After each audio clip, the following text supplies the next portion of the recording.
यीशु का यरूशलेम में प्रवेश। मत्ती 21 1-3 और 7-9। जब वे यरूशलेम के निकट जैतून पर्वत पर बेतफेज पहुंचे, यीशु ने अपने 2 चेलों को यह कहकर भेजा, गांव में जाओ जो तुम्हारे सामने है। वहां जाते ही तुम्हें एक गधी और उसके साथ एक गधा बंधा हुआ मिलेगा। उन्हें खोलकर मेरे पास ले आओ। यदि कोई कुछ कहे तो उससे कहना, प्रभु को इनकी जरूरत है, वह तुरंत उन्हें भेज देगा। चेलों ने गधी और गधे को लाकर उनके ऊपर अपने कपड़े डाले और यीशु उनके ऊपर बैठ गया। बहुत बड़ी भीड़ ने अपने कपड़े मार्ग में बिछा दिए और दूसरों ने पेड़ों से डालियां काटकर मार्ग में बिछाई।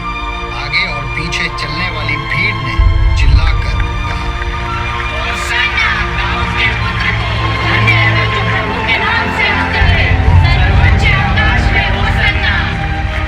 यीशु के अनुयायियों ने समझ लिया कि वही उनके प्रतीक्षित मसीहा है, परंतु फरीसी और यहूदी नेतृत्व ने यीशु को अपने राजा के रूप में नहीं पहचाना। यीशु के शिष्य आत्मिक स्वतंत्रता को समझ गए, जबकि फरीसी नहीं समझ पाए। उन्होंने यीशु के विरुद्ध षड्यंत्र रचा और यहूदा इस्करियोती की सहायता से उसे पकड़ लिया। क्या आप इस आत्मिक स्वतंत्रता को जानते हैं, या आप किसी राजनीतिक राजा की प्रतीक्षा कर रहे हैं जो आपको आपके भौतिक क्षेत्र में उद्धार देगा? यीशु का क्रूस पर चढ़ाया जाना। 2 अन्य व्यक्ति, दोनों अपराधी, भी यीशु के साथ मार डाले जाने के लिए ले जाए गए। जब वे उस स्थान पर पहुंचे जिसे खोपड़ी कहा जाता है, तो उन्होंने वहां यीशु को क्रूस पर चढ़ाया, एक को उसके दाहिने और दूसरे को उसके बाएं। यीशु ने कहा, हे पिता, इन्हें क्षमा करना, क्योंकि ये नहीं जानते कि ये क्या कर रहे हैं। क्रूस पर लटके हुए अपराधियों में से एक ने यीशु का अपमान किया। क्या तुम मसीहा नहीं हो? अपने आप को और हमें बचाओ। क्या तुम परमेश्वर से भी नहीं डरते, जबकि तुम भी वही दंड पा रहे हो? हम तो न्याय अनुसार दंड पा रहे हैं, क्योंकि हम अपने कामों का ठीक फल पा रहे हैं, पर इसने कोई भी अनुचित काम नहीं किया है। हे यीशु, जब आप अपने राज्य में आए तो मेरी सुधि लेना। मैं तुमसे सच कहता हूँ, आज ही तू मेरे साथ स्वर्ग में होगा। बाद में ये जानते हुए कि सब कुछ अब पूरा हो चुका है और ताकि शास्त्र पूरा हो, यीशु ने कहा, मैं प्यासा हूँ। वहां एक मटकी में सिरका था, इसलिए उन्होंने एक स्पंज में उसे भिगोया और उसे हाइसोप पौधे की डंडी पर रखकर यीशु के मुंह से लगाया। जब यीशु ने सिरका लिया तो कहा, ये पूरा हुआ। इसके साथ ही उसने अपना सिर झुका दिया और अपनी आत्मा को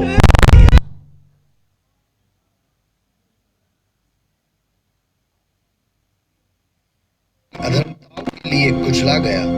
जो दंड हमें शांति दिलाने वाला था वह उस पर था, और उसके कोड़ों से हम चंगे हो गए। उसी समय मंदिर का पर्दा ऊपर से नीचे तक फट गया। पृथ्वी कांप उठी, चट्टानें फट गई और कपड़े खुल गए। अनेक पवित्र लोग जो मर गए थे जीवन को प्राप्त हुए। वे कब्रों से निकलकर यीशु के पुनरुत्थान के बाद पवित्र नगर में आए और बहुतों को दिखाई दिए।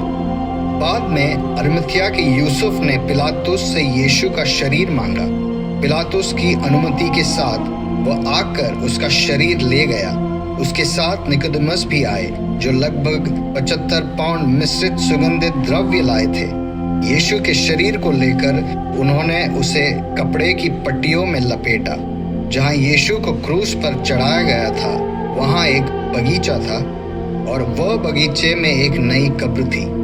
यहूदियों की तैयारी के दिन के कारण और चूंकि कब्र पास थी, उन्होंने यीशु को वहां रखा। यीशु ने जिनका जीवन हमेशा के लिए बदल दिया। सुनो, इस आदमी ने अद्भुत काम किए हैं। मैं तुम्हें सामरी स्त्री के बारे में बताता हूँ। अब उसे समरिया से होकर जाना आवश्यक था, इसलिए वह समरिया के एक नगर सिखार में आया।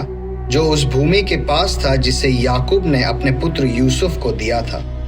याकूब का कुआं वहीं था और यात्रा से थका हुआ यीशु उस कुएं के पास बैठ गया।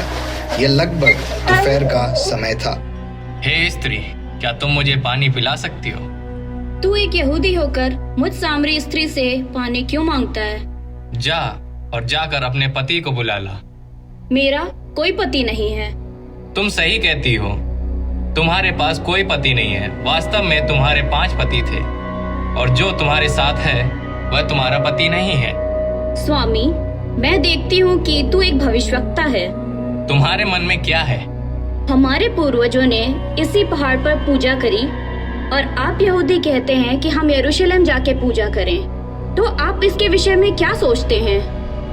मुझ पे विश्वास कर, एक समय आ रहा है जब तुम ना इस पर्वत पर और ना यरूशलेम में पिता की पूजा करोगे। तुम्हारा क्या मतलब है? तुम सामरी लोग यह नहीं जानते कि तुम किसकी पूजा करते हो। हम यहूदी जानते हैं कि हम किसकी पूजा करते हैं, क्योंकि उद्धार यहूदियों ही से है। तो हमें कहाँ पूजा करनी चाहिए? फिर भी एक समय आ रहा है और अब है। अब सच्चे आराधक आत्मा और सच्चाई में प्रभु की आराधना करेंगे, क्योंकि पिता ऐसे आराधकों को ढूंढता है। तब अपने पानी के बर्तन को छोड़कर वह स्त्री नगर में जाकर लोगों से कहने लगी, आओ, एक व्यक्ति को देखो जिसने मुझे जो मैंने किया मुझे बता दिया। क्या यही मसीह तो नहीं? एक लड़के को दुष्ट आत्मा से मुक्त करना। फिर भीड़ में से एक व्यक्ति ने उत्तर दिया, हे गुरु, मैं अपने पुत्र को आपके पास लाया हूँ, जिसमें एक गूंगी आत्मा है। जहाँ कहीं वह उसे पकड़ती है वह उसे धाराशायी कर देती है और वह उसके मुंह से झाग निकलता है और दांत पीसता है और अकड़ जाता है। मैंने आपके शिष्यों से कहा वह उसे निकाले, परंतु वे असमर्थ रहे। हे अविश्वासी पीढ़ी, कब तक मैं तुम्हारे साथ रहूंगा? कब तक मैं तुम्हारे साथ सहन करूंगा? लाओ, उसे मेरे पास लाओ। और उन्होंने उसे उसके पास लाए और जैसे ही आत्मा ने उसे देखा तुरंत उसे मरोड़ दिया और वो जमीन पर गिरकर लौटने और झाग निकालने लगा। कब से ऐसा हो रहा है? हे गुरु, बचपन से ये अक्सर उसे आग और पानी में डालकर नष्ट करने की कोशिश करता है। परंतु यदि आप कुछ कर सकते हैं तो हम पर दया करें, हमारी सहायता करें। यदि आप विश्वास कर सकते हैं तो सब कुछ संभव है। लड़के के पिता ने तुरंत चिल्लाकर कहा, मैं विश्वास करता हूँ, मेरे अविश्वास में मेरी सहायता करें। जब यीशु ने देखा कि भीड़ एकत्र हो रही है तो उसने उस अशुद्ध आत्मा को डांटा। हे तू गूंगी और बहरी आत्मा, मैं तुझे आज्ञा देता हूँ, उससे बाहर आ जा और फिर उसमें प्रवेश ना करना। तब वह चिल्लाकर उसे बुरी तरह मरोड़ते हुए बाहर आ गया और वह मरे हुए के समान हो गया। इसलिए बहुतों ने कहा, अरे ये तो मर गया। वो मर गया। अरे मर गया। मर गया। परंतु यीशु ने उसका हाथ पकड़कर उसे उठाया और वह खड़ा हो गया। चोर का प्रतिबिंब। उनकी पीड़ा के बीच एक चोर दूसरे की ओर मुड़ता है और यह कहता है, क्या तुम समझते हो कि आज यहाँ क्या हुआ है? हमें उचित रूप से दंडित किया जा रहा है, लेकिन यह मनुष्य यीशु, इन्होंने कुछ भी गलत नहीं किया है। फिर भी उन्होंने उन लोगों के लिए क्षमा मांगी जिन्होंने उन्हें क्रूसित किया है।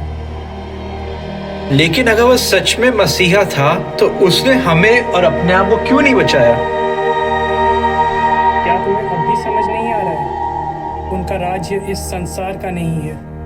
मैंने उनसे कहा कि जब वह अपने राज्य में आए तो मुझे याद रखे, और उन्होंने मुझे वादा किया, आज मैं उनके साथ स्वर्ग के राज में हूँगा। यह व्यक्ति यीशु मृत्यु से बचने से भी बढ़कर कुछ प्रदान करते हैं।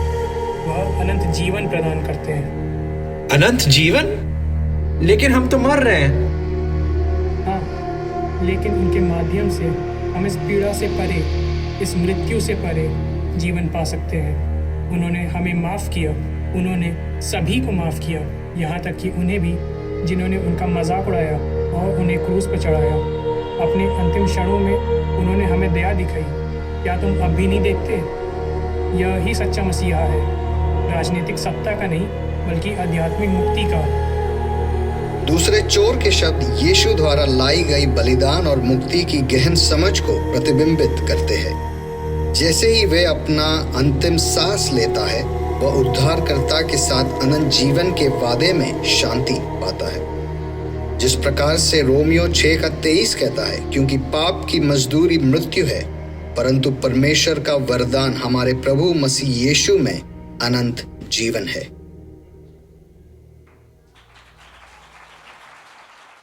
ये नाटक था, लेकिन वास्तविक कहानी थी जो आज से 2000 साल पहले घटी थी। और मेरी प्रार्थना और विश्वास ये है, जैसा हमने इस रिट्रीट का थीम रखा है फ्रीडम, आज़ादी, स्वतंत्रता, प्रभु यीशु मसीह का आगमन इसलिए हुआ कि वो हमें स्वतंत्र कर सके। आमीन। आप शारीरिक रूप से आज़ाद हो सकते हो, लेकिन आत्मिक रूप से आप आज भी संसार एक बंधुए में है, गुलामी में है। और वो गुलामी पता है किसकी है? पाप की गुलामी। और पाप कराने वाला तो हम सबको पता है, लेकिन उससे स्वतंत्र कौन कर सकता है? यीशु मसीह। थोड़ा सा समय लेकर मैं एक वचन से आपसे बात करना चाहता हूँ। आपने ऑलरेडी बहुत अच्छा एक समय ब्रिगेडियर साहब के संग बिताया है। यहोशू की पुस्तक उसका 6वां अध्याय मैं पढ़ूंगा नहीं, मैं बस एक कहानी को आपके सामने रखना चाहता हूँ और कोशिश ये करेंगे सीखने की उस कहानी से हम लोग क्या सीख सकते हैं आज की सुबह। यहोशू की पुस्तक उसका 6वां अध्याय, Joshua, the book of Joshua chapter 6। A very interesting story, एक बहुत ही रोमांचक कहानी वहाँ पर मौजूद है। और मैं चाहता हूँ कि हम लोग थोड़ा सा समय ध्यान लगाकर, इधर उधर हमारा ध्यान ना जाए। I know at being young it is so difficult to concentrate, कई बार ध्यान लगाना बड़ा मुश्किल हो जाता है, but let us focus 10-15 minute के लिए। आई प्रॉमिस अगले 15 से 20 मिनट में हम लोग आगे जाएंगे, प्रार्थना कर कर हम लोग एक साथ संगति भी करेंगे। यहोशू की पुस्तक 6 अध्याय में एक रोमांचक कहानी घटती है। आपको पता है क्या घटता है? आपने कभी सोचा? यहोशू लगभग 55-60 के आसपास की उम्र होगी और 60 साल में भारत में ऑलमोस्ट रिटायरमेंट दे देते हैं, ठीक है। और 55-60 साल की उम्र में परमेश्वर यहोशू से कहता है, अब तू मेरे लोगों की कमान संभालेगा। समझ रहे? और दाऊद से 13 साल की उम्र में परमेश्वर उसको अभिषेक करता और कहता है, मैंने तुझे चुन लिया है कि तू मेरे लोगों के लिए राजा ठहरे। कोई 13 साल का है यहाँ पर? Yes, we have few 13 years. So I think almost वो एज होगा जब प्रभु उसको अभिषेक किया। यानी प्रभु के लिए उम्र मायने नहीं रखती, मायने रखता है क्या मैं और आप उसके लिए उपलब्ध हैं प्रयोग करने के लिए, इफ वी आर अवेलेबल और नॉट। 6 अध्याय में यहोशू अपनी एक रणनीति को बना रहा है। यरदन नदी को पार कर चुका है। अगर आपको पता इससे पहले की घटना क्या हो रही, यरदन को पार करने के लिए परमेश्वर ने कहा, मैं कहता हूं जब हम लोग बाइबल पढ़ते हैं ना तो बहुत हमें आसान लगता है कि एक नदी पार करना है। जैसे मैं आपसे बोलूं एक काम करो, तुम गोमती है उसको पार करके उस तरफ जाना है, तुम बोलोगे चलो मछुआरे से बोलेंगे बोट पे बैठाएगा, क्लियर हो गया, है ना, ऐसे समझ में आता है। लेकिन यरदन जब पार करने के लिए कहा तब यरदन उफान पर थी, बाढ़ में थी।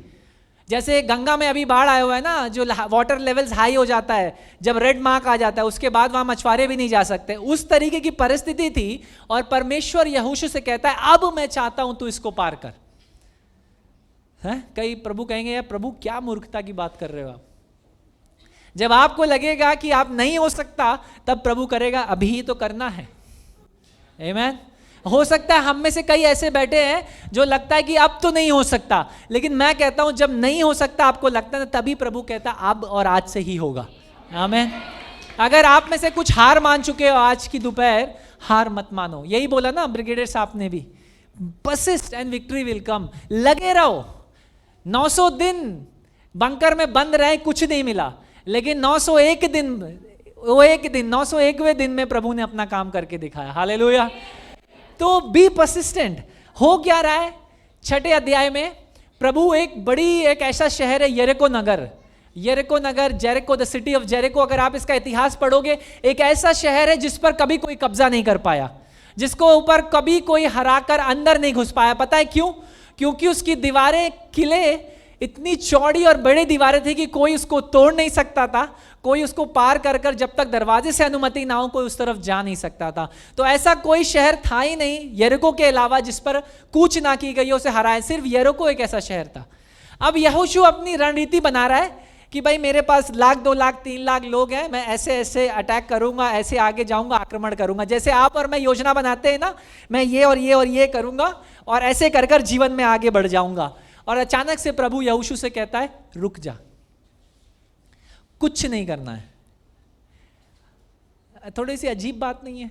आर्मी साथ में है, सेना साथ में है, सब कुछ लेकर के वो तैयार है आक्रमण करने के लिए, और प्रभु कहता है रुक, कुछ नहीं करना है।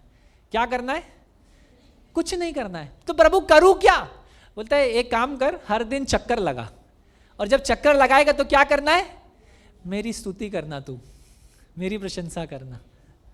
Your victory lies in your worship. आपका विजय आपकी आराधना में है। ये विश्वास करते हो कि नहीं? जो सच्चे आराधक है ना, प्रभु उनकी आराधना को सुनकर विजय दे देता है। हालेलुया। जब आप, जो लोग इंस्ट्रूमेंट बजाते हैं ना, मेरे जो बच्चे यहाँ पर चढ़ते हैं, इनको हम ऐसे नहीं चढ़ने देते, इन लोगों को एक प्रोसेस से होकर निकलना पड़ता है। हम लोग बड़ा प्रार्थना में विश्वास करते हैं, हम ये मानते हैं कि जब वो गिटार का स्ट्रिंग बजता है तो वो प्रभु की महिमा के लिए बजना चाहिए, और एक एक स्ट्रिंग जब बजे तो किसी के जीवन को छूकर उसे बदल दे। और ये तब होगा जब सच्चे आराधक यहाँ वेदी पर चढ़कर उसकी आराधना करेंगे। तो प्रभु ने कुछ ऐसा ही कहा, हमने अपनी स्ट्रैटेजी बना रखी है लाइफ में, प्रभु ये करना है, ये डिग्री करना है, ये करना है, बस चर्च आना है, चर्च में ये करना है। लेकिन प्रभु आज की दोपहर हमसे कहता है कुछ मत कर, सिर्फ आराधना कर। Worship me for who I am. मेरी आराधना कर जिस बात के लिए मैं जो हूं, मैं परमेश्वर हूं, मेरी आराधना कर। अब और कोई स्ट्रैटेजी नहीं चाहिए मुझे।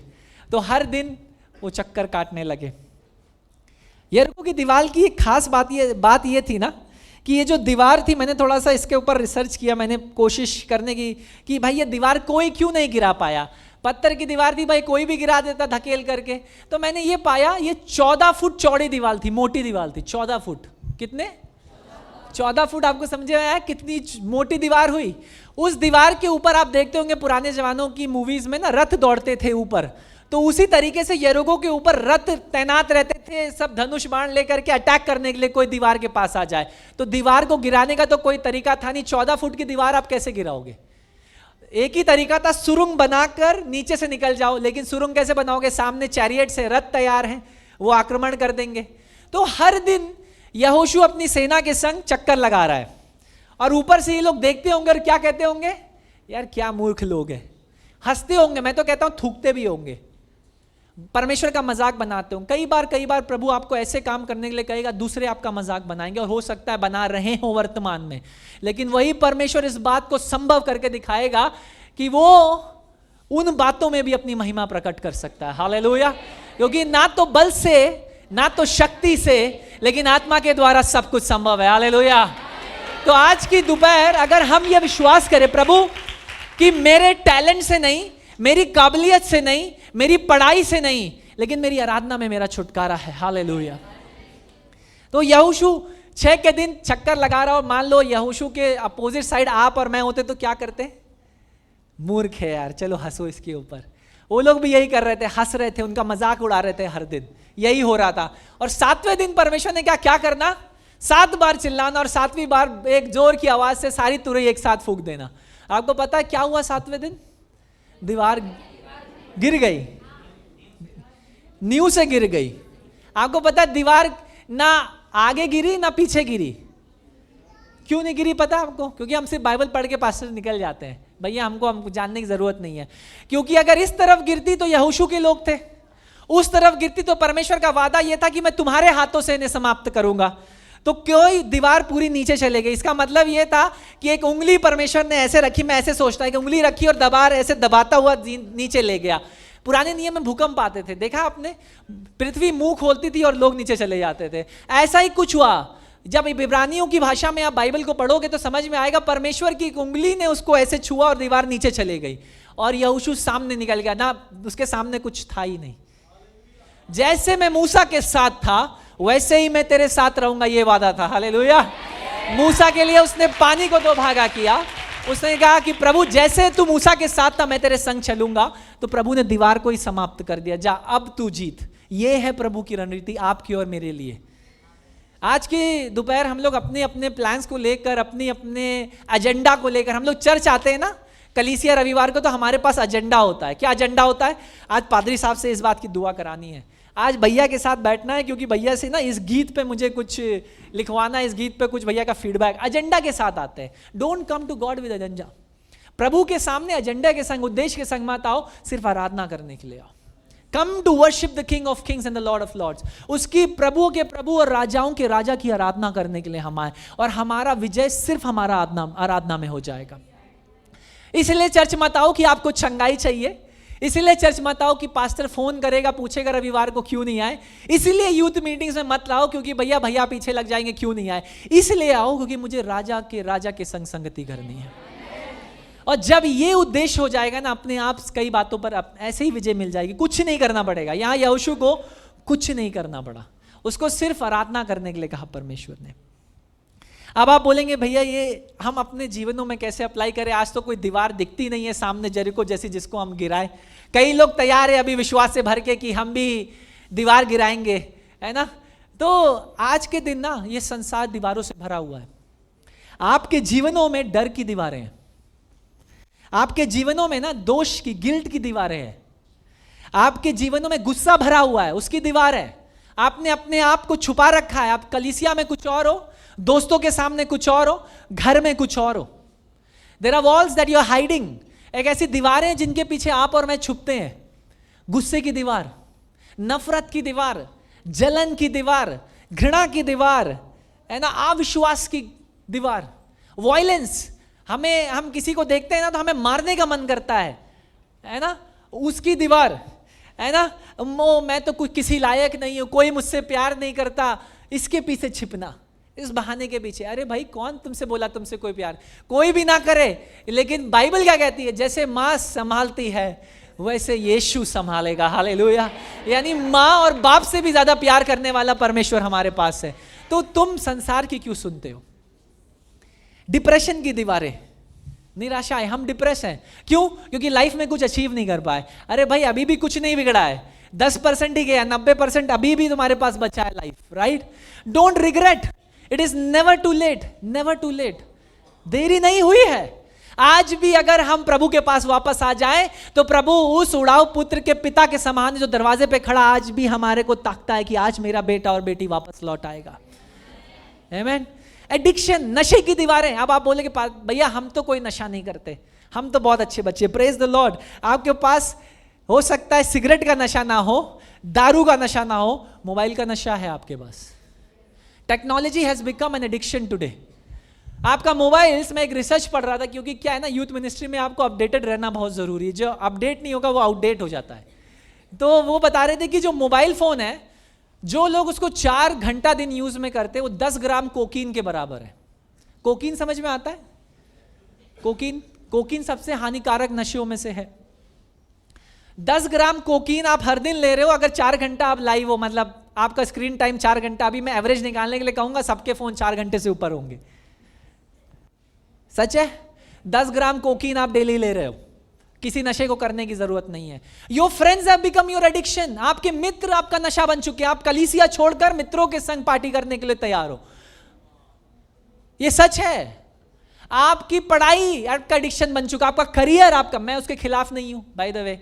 मेरे चर्च में, हमारे कलीसिया में, हमारे जवानों में हम सबको पर्सनली करियर काउंसलिंग, सबको पर्सनली मोटिवेट करते हैं सबसे बेस्ट प्रभु के लिए अचीव करने के लिए। हम प्रार्थना करते हैं हमारी कलीसियाओं से IAS, IPS, इंजीनियर्स, डॉक्टर्स निकले। ये हमारा एक ड्रीम है यूथ मिनिस्ट्री में।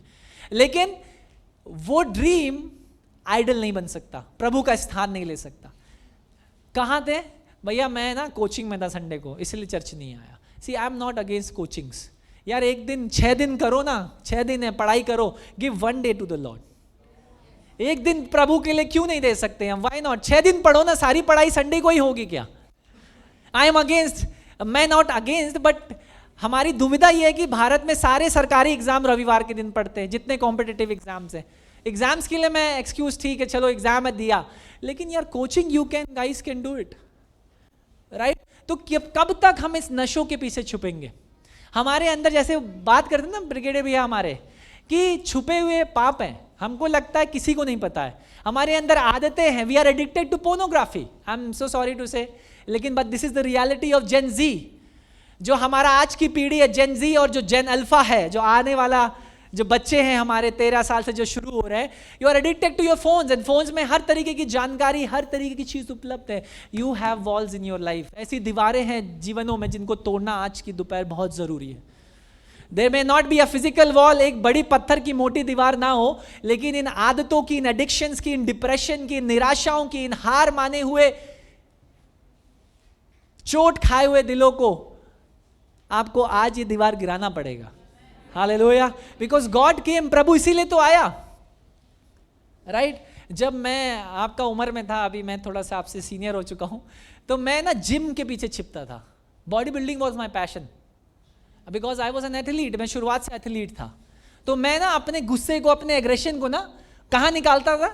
एथलीट ऑन द ग्राउंड और जिम के अंदर, क्योंकि हमें लगता था मुझे किसी को जानने की जरूरत नहीं है, मैं अपने आप में सशक्त हूँ, राइट? इसीलिए मैं किसी जिमर से मिलता हूँ तो मैं बड़ा पैशनेट हो जाता हूँ, क्योंकि मेरा वो एक समय में बड़ा ड्रीम था, पैशन था, चेस करता था मैं उसे, right? So I use to hide, मैं छिपता था कि मेरा एंगर, मेरा एग्रेशन कोई देखने ना पाए, तो मैं वो सारा कहाँ निकाल रहा हूँ? जिम के अंदर। लेकिन वो दीवार थी जिसे प्रभु यीशु मसीह को तोड़ना पड़ा, राइट? आप मेरा अगर पत्नी से पूछोगे तो वो आपको बताएगी कि कितने गैंग वॉर्स में मैं इन्वॉल्व था, ठीक है? आपका जो इमैनुअल एजी से है ना, आपका पादरी के पास भी बहुत एक्सपीरियंस है। तो हम लोग सब जो है अच्छी अच्छी जगहों से हमने अनुभव ले करके इसलिए आए, प्रभु ने चुना, मेरे को ऐसा लगता है, ताकि हम आपके लिए एक गवाही बन सके, एक साक्षी बन सके, राइट?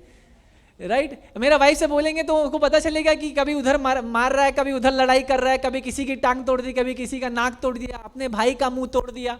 तो ऐसा गुस्सा वाला व्यक्ति, we are used to hide behind it. लेकिन कब तक? प्रभु इन्हीं से चीजों से तो हमें आजाद करने आया। हो सकता है आज भी हम मोबाइल फोन लेकर बैठते हैं और हम जानते हैं कि हमें वो नहीं करना है, लेकिन फिर भी हम उसी में अपने आप को दे देते हैं। 70% of the young people today are addicted to porn. ये डेटा है, 70% जवान, इसमें मसीह इंक्लूडेड है। I am so sorry to say, हम मसीह कहते हैं लेकिन मसीह है नहीं। I am so sorry. Gospel का प्रचार करते हैं लेकिन गॉस्पल है नहीं, है ना? अब एक गाना है इमैनुअल का, गॉस्पल बनना चाहता हूं, right? That is a very good thing. Gospel बन जाओ यार, बोलो मत, है ना? दिखावा कब तक करेंगे? God has come to set us free from this. प्रभु आया ताकि हमें इससे स्वतंत्र कर सके। हमारे जीवनों में ये जो दीवारें हैं ना, पाप की, गलत आदतों की, डिप्रेशन की, निराशाओं की, अविश्वास की, वायलेंस की, है ना, और गिल्ट की, गुस्से की, इनको तोड़ने के लिए प्रभु आया, राइट? तो हमारे पास भी दीवारें हैं जो आज की दोपहर प्रभु गिराना चाहता है। आई डोंट नो व्हाट, मुझे नहीं पता। प्रभु आपके, हो सकता है किसी से आप बहुत प्यार करते थे, बहुत, उसको प्रभु ने उठा लिया, आपके साथ नहीं है, और आज भी आपके दिल में ये सवाल उठता है, प्रभु क्यों नहीं तूने मेरे प्रार्थनाओं का उत्तर दिया? और वो बात आपके दिल में आपके विश्वास को कमजोर कर चुकी है। अरे भाई, गॉड नोज, वो प्रभु है, हमसे क्या सवाल कर सकते हैं? क्या सिर्फ आप ही ने खोया है? I also lost many people I loved, but I never questioned God.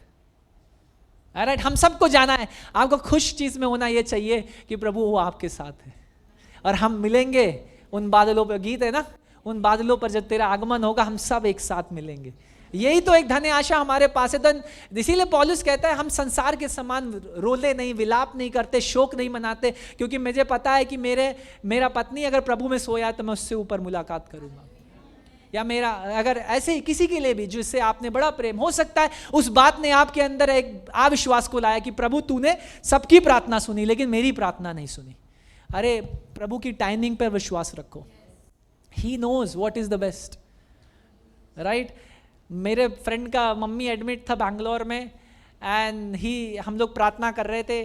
मैंने बोला मैं ये प्रार्थना नहीं करूंगा प्रभु इनको बचा ले, हमने बोला हम ये प्रार्थना करेंगे प्रभु इनको शांति से उठा ले।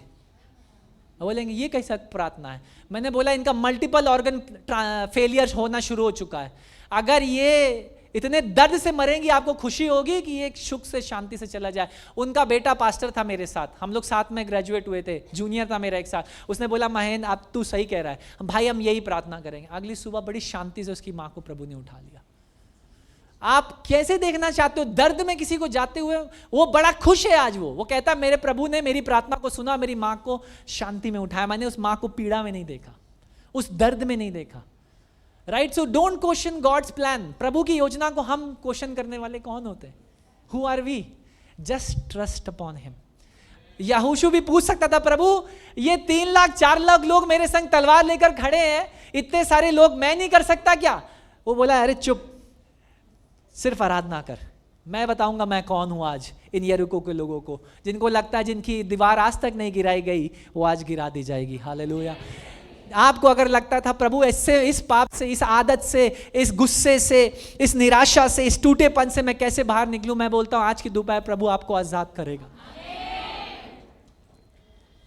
प्रभु के पास वो सामर्थ है कि वो हर एक दीवार को तोड़ दे, चीर दे, नाश कर दे। ये सामर्थ प्रभु के पास है।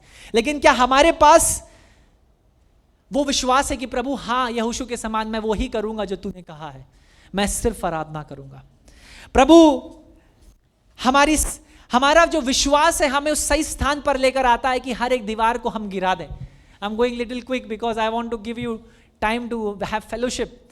मेरे प्रियो, आज की दोपहर अगर आप कुछ नहीं सीखे लेकिन सिर्फ इतना सीख गए कि मुझे आराधना करने के लिए बनाया है प्रभु, I have been created to worship God, there is no other purpose, there is no other reason. कोई और उद्देश्य नहीं, कोई कई बार जवान मुझसे पूछते हैं, प्रभु इतना भैया इतना सारा प्रॉब्लम है संसार में, प्रभु ने हमको बनाया कि? मैंने कहा God created you to worship him. प्रभु ने तुम्हें बनाया है तुम्हें उसकी आराधना करने के लिए, सिर्फ वही करो। तो तुम्हारे काम में, तुम्हारे बजाने में, तुम्हारे बोलने में, तुम्हारे उठने में, हर बात में उसकी आराधना हो जानी चाहिए। Worship is not a stage programme, worship is a lifestyle. आराधना कोई स्टेज में आकर ताली बजाकर हाथ उठाकर गाना नहीं है, इट इज अ जीवन शैली, ये लाइफस्टाइल है। जब आप गाड़ी चला रहे हो, बाइक चला रहे हो, आप आराधना कर सकते हो। David says, Lord I will worship, मैं अपने मुख से निकलने वाली हर एक बात से लॉर्ड तेरी आराधना करूंगा, तेरी स्तुति करूंगा। Let everything that I have, let every breath that I have praise God. मेरी अंतिम सांस तक मैं प्रभु यहोवा की आराधना करूंगा। I pray that all of us will become real worshippers. हम सब सच्चे आराधक बन जाए और सही विश्वास के साथ परमेश्वर के निकट आए। और जब सही विश्वास के साथ परमेश्वर के निकट आएंगे, वो हर एक दीवार को गिरा सकता है, हर एक दीवार को। मुझे नहीं पता, आपको लगता है प्रभु ये आदत इतनी पुरानी है, 15 साल 20 साल कैसे छूटेगी? अरे भाई, जब 38 साल से लकवाग्रस्त व्यक्ति को सिर्फ वो एक बार बोलने में उठ और चल वो खड़ा कर सकता है, तो आपकी आदत क्या बड़ी चीज है? आमीन। जब HIV के पेशेंट को वो चंगा कर सकता है, तो आपकी आदत कौन सी बड़ी चीज है? लेकिन जो जरूरत है आज की दोपहर, वो है उस उड़ाऊ पुत्र की तरह आंखों को खोलना और देखना कि मेरे पिता के घर में बहुत खाने को है। और पिता आज भी दरवाजे पर खड़ा होकर आपका इंतजार करता है, to hold you, to hug you and say, अरे मेरा खोया हुआ बेटा और बेटी वापस आ गया है। हालेलुया। वो it is never too late for God. ये प्रभु के लिए कभी भी देरी नहीं होती मेरे प्रियो। वो कैसी भी आदत क्यों ना हो, वो कैसा भी डिप्रेशन, निराशा क्यों ना हो, वो कैसा भी टूटापन ना क्यों ना हो, वो कैसा भी धोखा क्यों ना हो जो हमने खाया हो जीवन में, let us come to God with true faith, एक सच्चे विश्वास के साथ कि प्रभु तू इस दीवार को गिरा। Hallelujah. Let us all stand in our places. हम लोग सब अपने स्थानों पर खड़े हो जाएंगे। I am gonna pray this afternoon for you. मैं आज की दोपहर आपके लिए प्रार्थना करना चाहता हूँ। उससे पहले कि हम दोपहर के खाने के लिए रुके, I want to pray and I want to pray कि प्रभु अगर ऐसी कोई आदत, ऐसी कोई बात जिसको आप कैरी करके चल रहे हो, ऐसा कोई निराशा, ऐसा कोई टूटा हुआपन जहाँ आपने हार मान ली, मैं कहूँगा हार मत मानो। प्रभु ने आपके ऊपर हार नहीं माना। You are still work in progress. देखते हो ना, जब मेट्रो का काम चल रहा है किसी बिल्डिंग, वो एक बोर्ड लगाते हैं वर्क इन प्रोग्रेस। आप सब के सब वर्क इन प्रोग्रेस हो, मैं भी वर्क इन प्रोग्रेस हूं। प्रभु अभी भी हमारे जीवनों में काम कर रहा है। Hallelujah, hallelujah. आइए आंखों को बंद करें। मैं नहीं जानता वो कौन सी आदतें हैं, वो कौन सी निराशाएं हैं, वो झूठा जीवन, वो दोहरा जीवन जो हम जी रहे हैं। कलीसिया में हम कुछ और, कॉलेज में कुछ और, स्कूल्स में कुछ और, परिवार में कुछ और, पास्टर्स के सामने कुछ और। Just surrender who we are, जैसे हम हैं प्रभु के सामने खुद को समर्पित कर दे। हार नहीं मानेंगे हम। Hallelujah, hallelujah.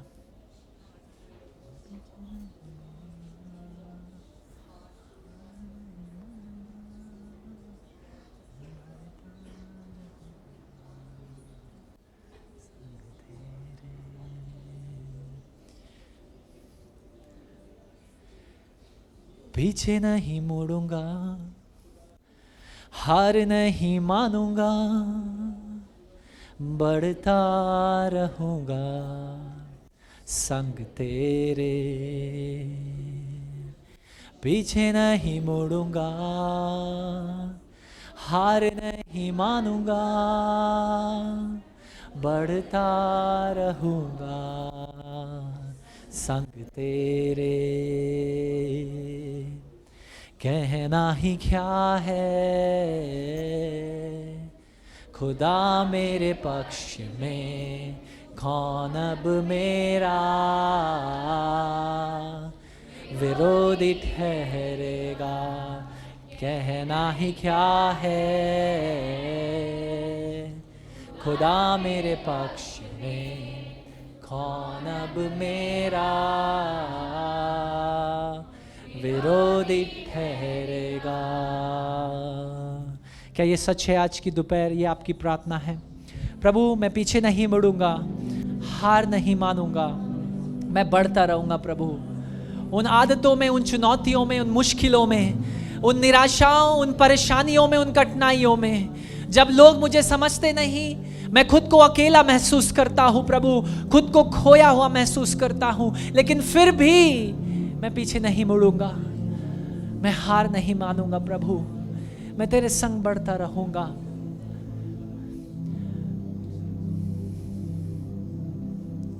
प्रभु आज की दोपहर हम अपने आप को आपके हाथों में सौंपते हैं। ये गीत का जो पंक्ति हमने गाया, ये हमारी प्रार्थना है प्रभु।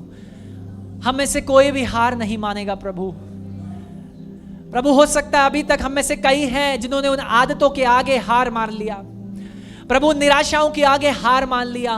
वो चट्टान के जैसे मुसीबतें और मुश्किलें और चुनौतियां जब आई, हमने हार मान लिया प्रभु। लेकिन आज की दोपहर आप के वचन ने हमें बताया, हम हार मानने के लिए ठहराए नहीं गए प्रभु, लेकिन आपने हमें विजय होने के लिए बनाया है प्रभु। प्रभु हमारी सहायता कर, ताकि हम सच्चे आराधकों के समान आत्मा और सच्चाई में तेरी आराधना करने पाएं, सिर्फ और सिर्फ तेरी आराधना करने पाएं प्रभु। मेरी प्रार्थना है प्रभु, जब हम कुछ समय के लिए रुकेंगे भी, तेरे आत्मा का काम हमारे जीवनों में हो प्रभु। जब हम खाने में बैठे एक दूसरे से बात करें, तू प्रभु अपनी आत्मा के द्वारा कईयों से बात कर प्रभु। जब हम एक दूसरे के गले लगे, एक दूसरे से हाथ मिलाएं, उन्हें दे तेरा छुटकारा और चंगाई बहने पाए प्रभु। मेरी प्रार्थना है प्रभु, इन जवानों के जीवनों में आप अपनी आज़ादी को दीजिए प्रभु, क्योंकि आपने इन्हें उस डर से, निराशाओं से प्रभु आज़ाद कर दिया है प्रभु। हम धन्यवाद करते हैं, आदर और महिमा आप ही को देते हैं। यीशु के नाम में इस विनती को मांगते हैं, आमीन आमीन।